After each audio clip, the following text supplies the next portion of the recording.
अब कथा के प्रारंभ करते हैं हम। अब शिव महापुराण कथा प्रारंभ होगी। सूत सूत महाभाग, महाभाग्यवान सूत जी। अब महाभाग्यवान इसीलिए है क्योंकि आप स्वयं महादेव के भक्त हैं, और जितने महादेव के भक्त हैं सभी महाभाग्यवान हैं। और महादेव की कथा सुनने से पुण्य नहीं मिलता, महादेव की कथा सुनने से महापुण्य मिलता है। और महादेव की कथा श्रवण करने वाले आत्मा नहीं है, महादेव की कथा श्रवण करने वाले महात्मा है। और कथा अद्भुत नहीं है, महाअद्भुताम कथा, क्योंकि महादेव की कथा है। ये शिव पुराण नहीं, शिव महापुराण है। इसलिए शिव जी की आरती को महाआरती करते हैं, और शिव जी की पूजा को महापूजा कहते हैं, शिव जी के प्रसाद को महाप्रसाद कहते हैं, शिव जी की रात्रि को हम महाशिवरात्रि कहते हैं। इसलिए महादेव की कथा सुनने वाला भाग्यवान नहीं, महाभाग्यवान है। इसलिए सूत पुराण को कहा कि आप महादेव के भक्त हैं, इसलिए महाभाग्यवान है। सूत पुराण जी। सूत सूत महाभाग, चिरंजीव सुखी भव। हम सब हमारे प्रति भाव प्रकट करते हैं, आपको दुनिया का सुख मिले, आप निरंतर सुखी रहो, प्रसन्न रहो। और दूसरों के प्रति जो भाव प्रकट करते वो हमारे प्रति भाव फलित होता है। इसलिए आपके संसार में आप सुखी होना चाहते हैं तो आपके हृदय में सबके प्रति शुभ भाव प्रकट होना चाहिए, अभद्र भाव नहीं, भद्र भाव प्रकट होना चाहिए। भद्रम करणे भी शृणुयाम देवा, हमारे हृदय में अच्छता प्रकट रहे। दूसरों के प्रति कभी अभद्र भाव हमारे प्रति प्रकट नहीं, कभी नहीं हमारे हृदय में से। जो आप हृदय में सोचोगे वही ये दुनिया में सब कुछ मिलेगा। ये प्रकृति, उनको कोई भाषा नहीं आती, उनको एक ही भाषा आती है, आपके हृदय में क्या भाव है। ये भाव की भाषा अपने जीवन में फलित होती है। इसलिए शिव जी का दरबार भाव भावा कर्म शिवम। आपके हृदय में दूसरों के प्रति जितना कल्याण का भाव, इतना आपका कल्याण होगा। इसलिए ऋषि मुनियों ने देवताओं को कहा, ओ हरि ओम भद्रम कर्णेभिः शृणुयाम देवा, भद्रम पश्येमाक्षभिर्यजत्रा स्थिरैरङ्गैस्तुष्टुवागुंसस्तनू वीर्यसेमहिदेवहितं यदायुः भद्रं कर्णेभिः। इसीलिए मैं ऋषि मुनियों ने सूत्र दिया है, सर्वे भवन्तु, सर्वे भवन्तु। सिर्फ गुजरात नहीं, भारत नहीं, कोई देश का नाम नहीं, सर्वे भवन्तु। सबको सुख मिले, सबको आरोग्य मिले, सबको प्रसन्नता मिले, सबका मंगल हो। ये ऋषि मुनियों ने भाव प्रकट किया, संकुचितता नहीं। सनातन धर्म की श्रेष्ठता ये है, ये सनातन धर्म को संकुचितता नहीं है, ऐसा ही करो। सर्वे भवन्तु सुखिनः, सबको सुख मिले, सबको आरोग्य मिले, सर्वे सन्तु निरामयाः। ऋषि मुनियों ने तो कह दिया भगवान सबको आरोग्य मिले, सबको सुख मिले, लेकिन भगवान ने कहा सबको नहीं मिलता। जिनके मन में दूसरों के प्रति भद्र भाव होगा उनको सब कुछ मिलेगा। इसलिए कर भला तो होगा भला। दूसरे के प्रति हमारा जितना कल्याण का भाव रहेगा, दूसरों के प्रति हमारा जितना सुख का भाव रहेगा, मुझे सुख मिले इससे पहले उनको सुख मिलना चाहिए। उनको जो सुख मिलेगा उनसे 2 गुना सुख हमको मिलने वाला है। इसलिए शत्रुओं के प्रति भी आपका शुभ भाव होना चाहिए। क्या कहा? भद्राणि सर्वे भद्राणि पश्यन्तु, जिनकी दृष्टि में सबके प्रति भाव भद्र भाव होगा उनका कल्याण होगा। इसलिए सबका शुभ देखें, सबका मंगल देखें, किसी का अशुभ न देखें, किसी के लिए अशुभ सोचे भी नहीं, किसी लिए अशुभ बोले भी नहीं, क्योंकि जो बोले सो निहाल। जीवन में जो कुछ बोल रहे वो आपके लिए होने वाला है, जो कुछ मन में विचार चल रहा है वही आपके जीवन में फलित होने वाला है। इसलिए कोई नेगेटिव नहीं, कोई नकारात्मक नहीं, हम सकारात्मक बने, हम शुभ भाव प्रकट करें, सबका शुभ हो, सबका मंगल हो। इसलिए ऋषि मुनियों ने भगवान ने कहा, सुनो जरा, सर्वे भद्राणि पश्यन्तु मा कश्चित् दुःखमाप्नुयात्। सर्वेषां स्वस्तिर्भवतु, सर्वेषां मङ्गलं भवतु, सर्वेषां पूर्णं भवतु, सर्वेषां शान्तिर्भवतु, मङ्गलं भवतु, शुभं कल्याणम्। इसलिए आज से एक बात आपकी बुक में पहले पन्ने पर लिख लीजिए, आप सुखी होना चाहते हैं तो दूसरों की सुख का भाव करें। कभी आपने किसी व्यक्ति ने आपका अहित कर दिया तो कभी ऐसा नहीं बोलना चाहिए कि भगवान उसका लेखा ले, कभी नहीं।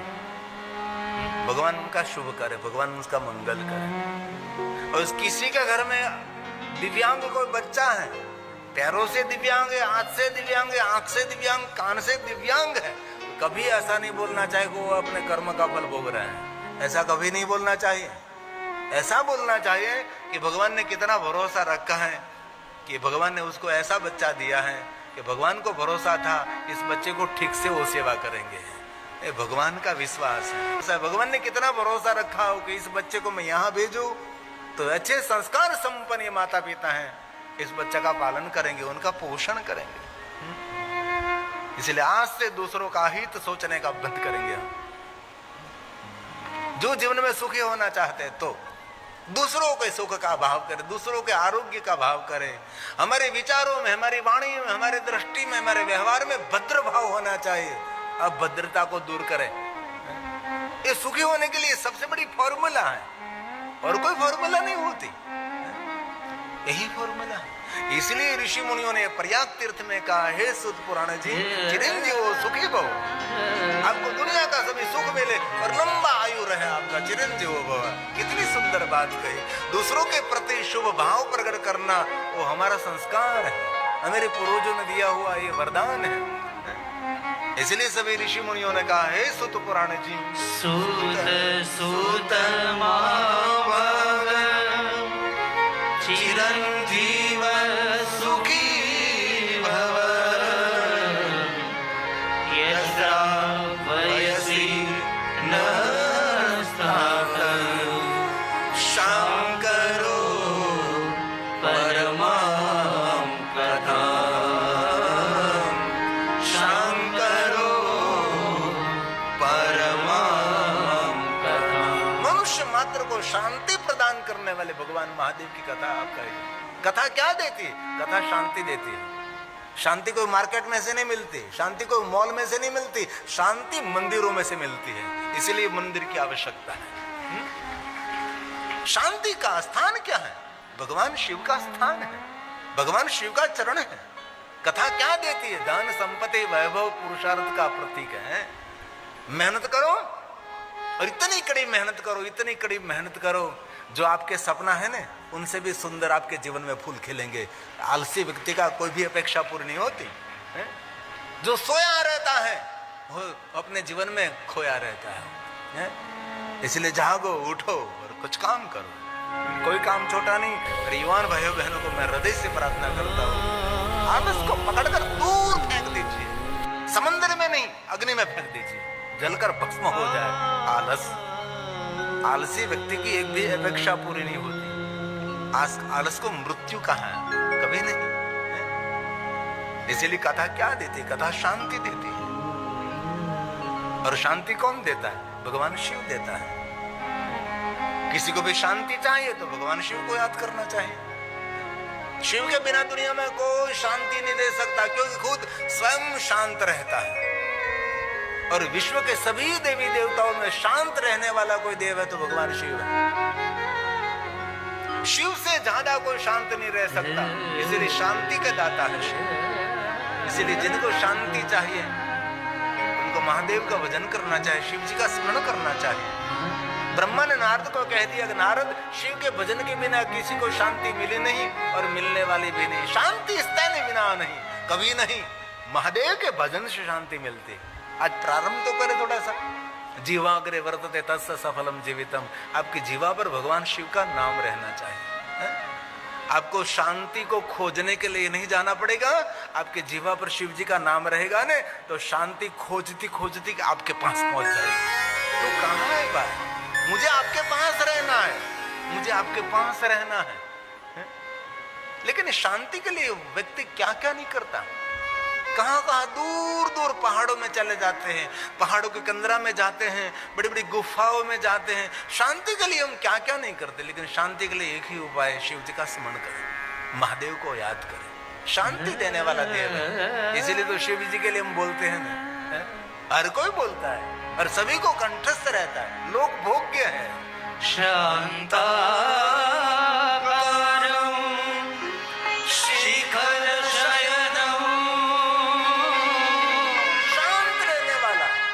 शिखर पर शयन करने वाला। और एक बात कहूं, जो शांत रहता है ना, वो कोई भी क्षेत्र में शिखर सर कर सकता है।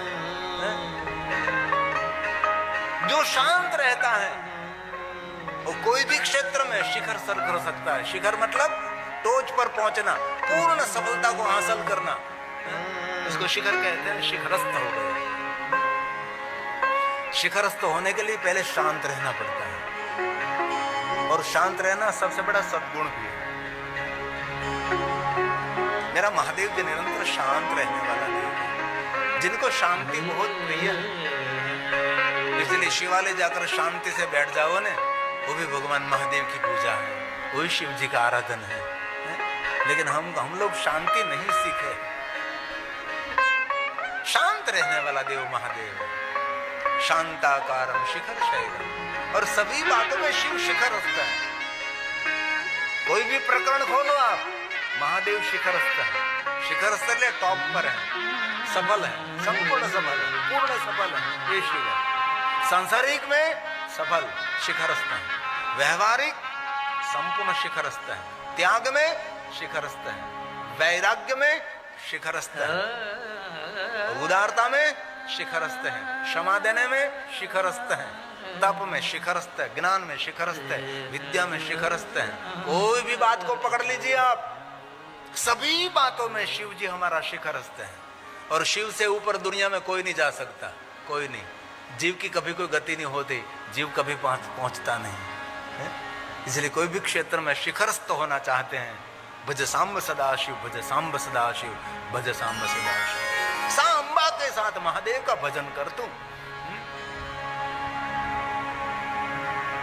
इसलिए जिनको शांति चाहे उनको शिव का भजन करें और शांत रहना सीख जाइए आज से। सबसे बड़ी जीवन की कला है शांत रहना। कोई लोग शांत नहीं रहते, सब लोग अशांत रहते हैं। और जीवन में आपको सफल होना चाहते हैं तो 5 बात को याद रखना चाहिए। ज्यादा से ज्यादा मौन रहना चाहिए, बड़बड़ाहट नहीं करना चाहिए। लोग बड़बड़ बड़बड़ बड़बड़ बड़बड़ बड़बड़ निरंतर टै टै टै टै टै टै करते रहते हैं, निरंतर बोलते रहते, निरंतर बोलते रहते हैं। चप चप चप चप चप चप माथा पक जाए, इतना बोलते, इतना बोलते। ठीक से जागते हैं तो बोलते, लेकिन कहीं लोग तो नींद में भी मौन नहीं रहते, इतना बोलते, इतना बोलते नींद में। पत्नी जगा देती है अगर मौन रहो, राहत है। ये तो भगवान ने कृपा करे है कि मरने के बाद बोल नहीं सकते। ये तो ईश्वर की कोई कला होगी, तो मरने के बाद हम बोल सकते हैं। तो जाते जाते शमशान नगर में लेटे लेटे बोलते बोलते जाते, भाई धीरे धीरे चलना हो, धीरे धीरे चलना, मैं शमशान जा रहा हूँ, भाई धीरे चलना हो। और बांधते थे धीरे धीरे बांधना, भाई धीरे धीरे बांधना, धीरे थोड़ा धीरे धीरे बांधना। शमशान ले जाने के बाद लकड़ी पर धीरे से सो लाना, मुझे बहुत दूर से नहीं, मैं धीरे धीरे धीरे धीरे धीरे धीरे। और जाते जाते कहता जाए कि बेटा याद रख कि पेन कागज ले ले, इतने इतने लोगों के पास पैसा लेना है, किसी को देना है वो नहीं लिखाएगा, लेना किसके पास है वो लिखा कर जाएगा। इसलिए आज से एक संकल्प करें, हम ज्यादा से ज्यादा मौन रहेंगे। इसलिए आज से निर्णय लेंगे हम ज्यादा से ज्यादा मौन रहें। महादेव जी को मौन बहुत प्रिय है। भगवान शंकर जी ने भवानी को कहा, भवानी सभी व्रतों मुझे बहुत प्रिय हैं। महादेव ने इतने व्रतों की श्रृंखला बताई भवानी को, लेकिन इनमें भगवान शंकर जी ने कहा, भवानी मुझे मौन बहुत प्रिय है। इसलिए जो मौन रहता है ये भगवान महादेव को प्रिय रहता है। इसलिए शंकर जी को आप प्रिय बनना चाहते हैं तो आज से निर्णय लीजिए, आज मौन रहिए आप। मौन से क्या होगा? मौन से मानसिक और शारीरिक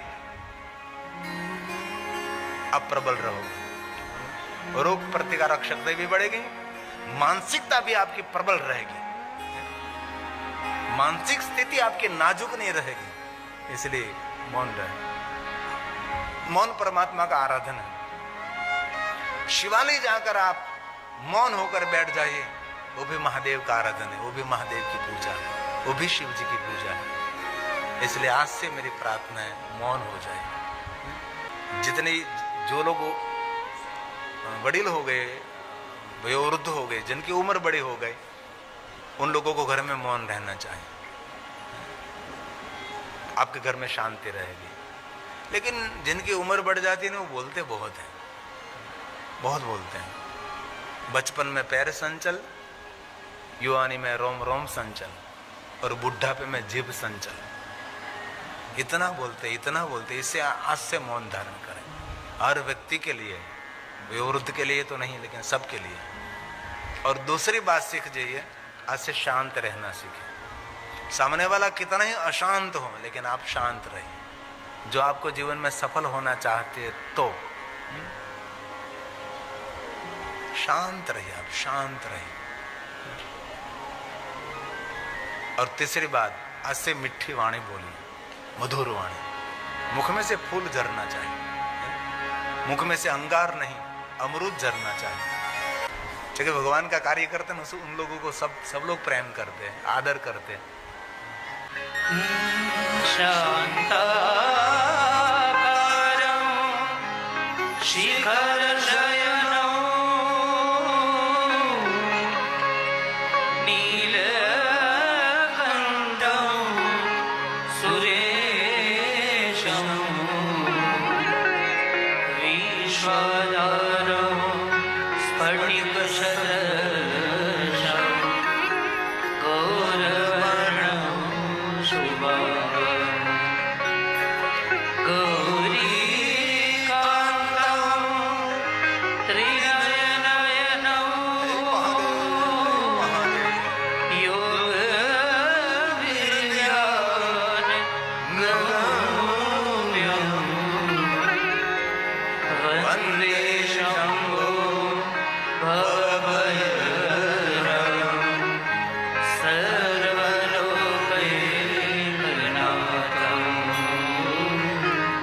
सर्वलोकैकनाथं।